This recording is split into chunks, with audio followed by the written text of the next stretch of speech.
sorry for having come almost 5 days late because I was laid low by flu and I still have a part of it. So I'm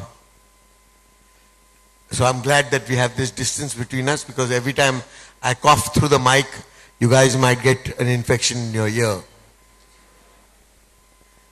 So all of you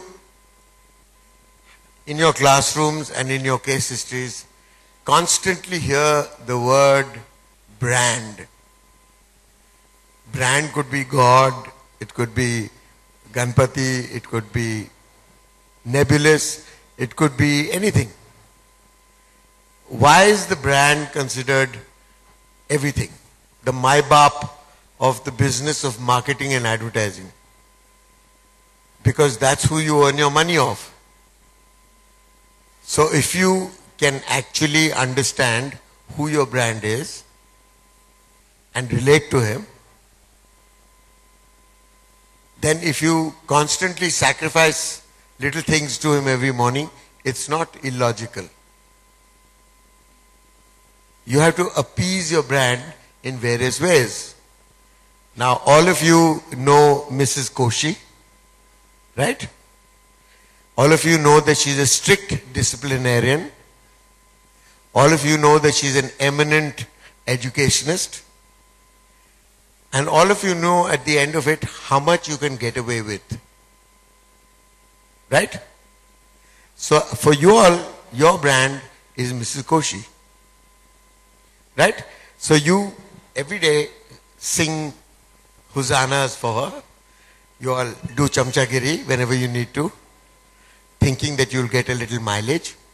No such luck. She sees through it all. She's been there, done that. She's seen many generations of you kids come up, and every generation gets smarter and better, and so does she. Okay? So she's right on top of it. She's your brand. So your survival in college and your comfort zone in college depends entirely on her well-being.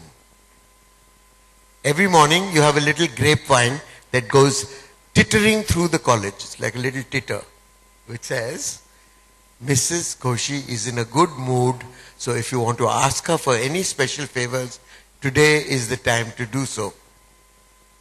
Or, Mrs. Koshi is in a foul mood, so if you want to ask her anything, forget it.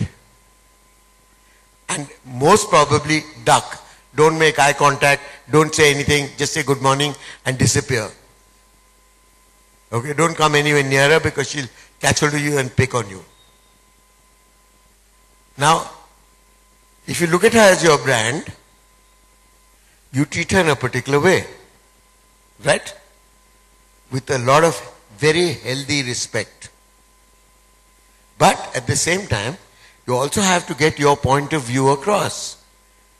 So how do you get your point of view across to Mrs. Koshi when she's not particularly interested in your point of view?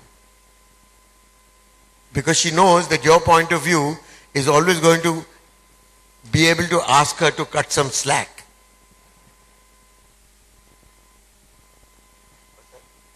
Joe's, sorry, Mrs. Joe's. Actually it's Jose, isn't it? Yes. We read it Joe's, but it's actually Jose. Comes from the Bible. Okay, so all you're going to do is actually ask her to cut you some slack, give you some off time, let you have some fun, go on a picnic, etc., etc. Okay, so your whole lives revolve around doing well in class, attending as many lectures as you possibly can, or bunking as many lectures as you possibly can, but without getting caught. Okay, so you have proxies, you have all kinds of things. Now, the problem is that with Mrs. Jose, she's been around for so long, she knows every trick in the book. Now, every brand that you're going to work on in the future, every product that you actually try and make up to as advertising and as marketing professionals are not inanimate.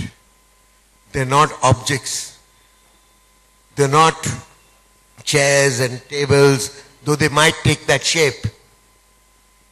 The fact is that if you have to deal with a brand, you have to deal with a person. So you have to decide who that person in your brand is. Is it Mrs. Jose? Is it your best friend? Is it the girl across the landing who you constantly look at every day with great yearning? Is it Shah Rukh Khan on the screen? Or is it a yummy ice cream that you want to dig your teeth into? Remember, even the yummy ice cream that you're digging your teeth into is a person. Now, your job is not that of consumption. Though you are consumers in your own right, you are also part of your own market. But you guys are supposed to keep your pulse on a market to find out what young people think, to find out what middle-aged people think, and to find out the most important thing, what do the silvers think? Who are the silvers?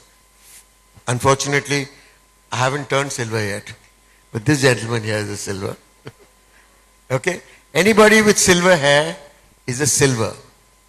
The problem with today's market is that we've got so over-enthusiastic about all the young people between the ages of 18 and 30 that we've forgotten that the silvers consist of 35% of the market.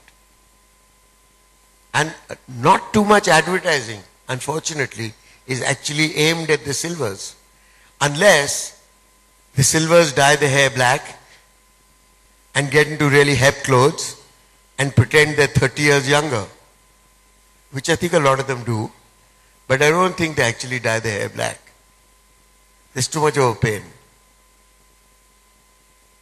Okay, so you have the young market, you have the middle-aged, slightly bored housewife who's looking for some reason to feel entertained, and her day actually starts early in the morning, but her only leisure time is in the afternoons, because that's the only time she has to herself. Kids have gone to school, husband's gone to office, the various lovers that she might come have come and gone. So now she hangs around in the afternoon in front of the TV, or catches up on her reading, or does something so that she has time to herself. What is that time called? When you have time to yourself, what do you all call it? Youngsters don't need the time to themselves because they think that you get bored if you sit still for a while. So you're constantly jumping up and down. I'm afraid you're going to have to still sit still for the next 1 hour. So you can fidget, which is why I've told you to take your coats off, because it'll be easier to sit still for the next 1 hour. Okay? For you guys, sitting still means inertia, means boredom, means shit, nothing's happening. So why am I sitting still? Why am I couch potato? I need to go out there and make it happen. Okay? The motto for you all is, let's go and make it happen, which is great. Because if you can go and make it happen all the time for yourselves and for the market, we'll be buzzing. All of us will join the bandwagon, which is terrific.